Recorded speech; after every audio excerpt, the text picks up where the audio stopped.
Alguém já disse, e eu concordo, que grande parte da decadência da nossa sociedade é devido ao fato de que não se prega mais nem sobre os horrores do inferno, nem sobre as glórias do céu.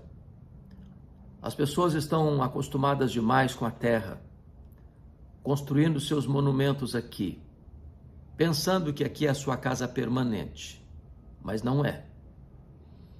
A Bíblia diz que a nossa pátria está no céu, que nós devemos buscar as coisas lá do alto, que nós devemos entesourar lá no céu, onde nem a ferrugem, nem a traça, nem os ladrões podem tomar de nós. Lá é a casa do Pai, é o paraíso, é o seio de Abraão, é a Nova Jerusalém, é a cidade santa, é o lugar de bem-aventurança eterna. O apóstolo João, inspirado pelo Espírito Santo, relata para nós as glórias do céu. O céu é melhor. E eu gostaria então de olhar com você algumas verdades tão lindas e tão preciosas acerca das glórias do céu. Em primeiro lugar, no capítulo 22, versículo 3, diz que lá está o trono de Deus.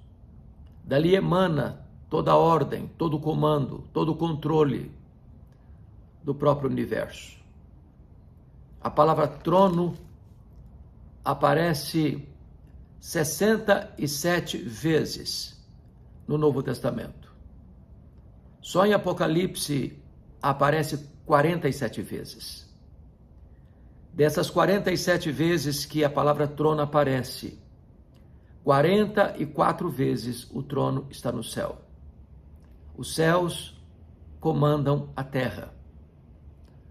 A terra não é nem geocêntrica, nem heliocêntrica, ela é teocêntrica. Pois quem comanda é Deus. O trono das alturas comanda os tronos da terra. Em segundo lugar, a descrição da Nova Jerusalém diz que a cidade tem a glória de Deus. O seu fulgor é semelhante ao de pedras preciosas, ou semelhante a uma pedra preciosíssima, como pedra de jaspe cristalina. A ideia é de que a igreja é bela por fora. Aqui é uma descrição não só da Nova Jerusalém, mas também da noiva, porque ele é chamado a ver a noiva, a beleza da noiva, a glória da noiva, que é a igreja.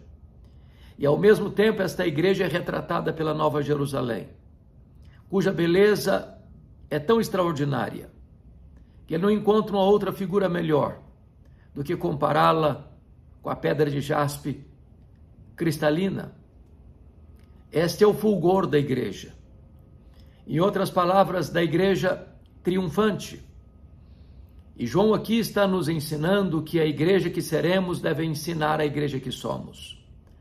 A igreja triunfante deve ensinar a igreja militante. Esta igreja é bela de se ver. A glória de Deus está estampada nela. O brilho de pedras preciosíssimas estão refletindo a partir dela. Ela está glorificada, sem mácula, sem mancha, sem ruga, santa, perfeita, sem nenhum defeito. Esta é a igreja que seremos. Ela é bela por fora. Mas há uma terceira característica desta igreja, glorificada. No versículo 19 está escrito que os fundamentos da muralha da cidade estão adornados de toda espécie de pedras preciosas.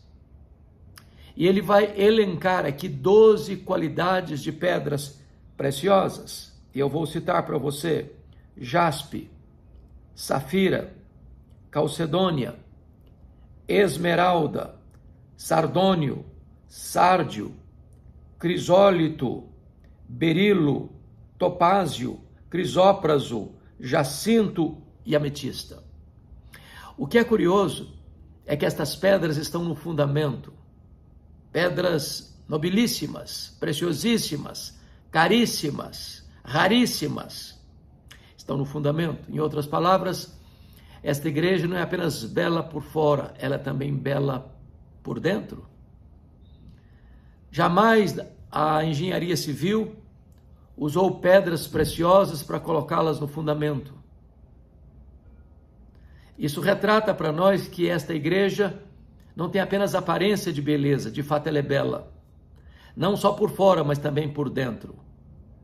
Não apenas aquilo que os olhos podem ver, mas aquilo que os olhos não podem perscrutar. Ela é bela por dentro. Ela é bela por fora. A igreja de fato é gloriosa. A igreja que seremos deve ensinar a igreja que somos. A igreja triunfante deve ensinar a igreja militante. Os céus ensinam a terra. Mas em quarto lugar, está escrito que a muralha da cidade tinha 12 fundamentos, estavam sobre estes os 12 nomes dos 12 apóstolos do Cordeiro. Esta igreja glorificada, a igreja que habita no céu, ela está fundamentada sobre o fundamento dos apóstolos. Em outras palavras, é uma igreja verdadeira, não tem laivos de heresias, não tem mácula de falsas doutrinas, não tem espaço para doutrinas inventadas, engendradas no enganoso laboratório do coração humano, não tem doutrinas de demônios. Esta igreja é pura no que tange à sua fé. Ela está calcada e fundamentada na doutrina dos apóstolos. Não tem espaço para heresias. Não tem espaço para novidades no mercado da fé. Não tem espaço para a introdução de coisas estranhas na teologia, na ética, na liturgia, no culto. Esta igreja é regida pela palavra de Deus. Esta igreja está fundamentada sobre a palavra de Deus. Esta igreja não introduz as novidades que surgem, que podem ser até populares, mas não são bíblicas, e o que não é bíblico deve ser anátema. Essa igreja está fundamentada na palavra, na verdade, na doutrina dos apóstolos. Mas, em quinto lugar, está escrito que, versículo 13, 3 portas se achavam a leste, 3 portas ao norte, 3 ao sul e 3 ao oeste. E o que significa isso? Significa que a igreja que seremos, a Nova Jerusalém, a cidade santa, a noiva, a igreja é aberta a todos. Tem porta para o norte, tem porta para o sul, tem porta para o leste, tem porta para o oeste. De onde as pessoas vierem, a porta está aberta. Não tem acepção de pessoas. Não tem preconceito racial. Não tem preconceito étnico. Não tem preconceito social. Não tem preconceito econômico. Todas as pessoas são convidadas. Todas podem vir. De onde vierem, a porta está aberta. E a porta é Jesus. Ele disse: eu sou a porta. Se alguém entrar por mim, será salvo. Entrará e sairá e achará pastagem. Jesus é a porta da salvação. Jesus é a porta da libertação. Jesus é a porta da provisão. A igreja está aberta a todos. Não existe preferência dos ricos e esquecimento dos pobres. Não existe preferência dos pobres em detrimento dos ricos. Deus não olha a conta bancária, Deus não olha os diplomas da parede, Deus não olha a cor da pele. Para Deus todos nós somos iguais. E nesta igreja as portas estão abertas para o norte, para o sul, para o leste, para o oeste. Esta porta é a porta da salvação. Esta porta é Jesus. A igreja está aberta a todos. Mas ainda, em sexto lugar, veja comigo o versículo 27 de Apocalipse 21. Nela nunca jamais penetrará coisa alguma contaminada, nem o que pratica abominação e mentira, mas somente os inscritos no livro da vida do Cordeiro. Então, em sexto lugar, esta igreja, embora seja aberta a todos, ela não é aberta a tudo. Hoje, infelizmente, as pessoas fecham as portas das igrejas para todos, mas abre largamente as portas para tudo. É lamentável quando você vê hoje igrejas chamadas inclusivas. Não no sentido de que todos podem vir, mas no sentido de que todos devem vir e permanecer como estão. Não, o pecado não tem espaço na igreja do Deus vivo. Deus não faz concessões. Deus não abre mão da verdade para receber pessoas. As igrejas inclusivas estão dizendo: venha como você está e permaneça como você quiser. Aqui ninguém vai mexer com você. Aqui não vamos falar sobre o pecado. Aqui não vamos agredir você com mensagens requerendo de você arrependimento. Aqui você tem o seu espaço para viver a sua vida sem ser perturbado, com mensagens firmes, claras, poderosas. Então, esta igreja não é a igreja do Deus vivo, porque a igreja do Deus vivo requer que você venha, se arrependa, conheça Deus, seja convertido, transformado, e então a palavra de Deus vai transformar a sua história. Deus é o Deus da transformação. Deus é o Deus da salvação. E o texto nos informa que nada contaminado vai entrar lá. Deus expulsou um anjo do céu por um pecado. Por causa de um pecado, um anjo tornou-se um demônio. E Deus não vai permitir que entremos lá com os nossos pecados. Mas a Bíblia diz que o sangue de Jesus nos purifica de todo o pecado. A Bíblia diz que há possibilidade de arrependimento, de novo nascimento, de uma nova vida em Cristo Jesus para você.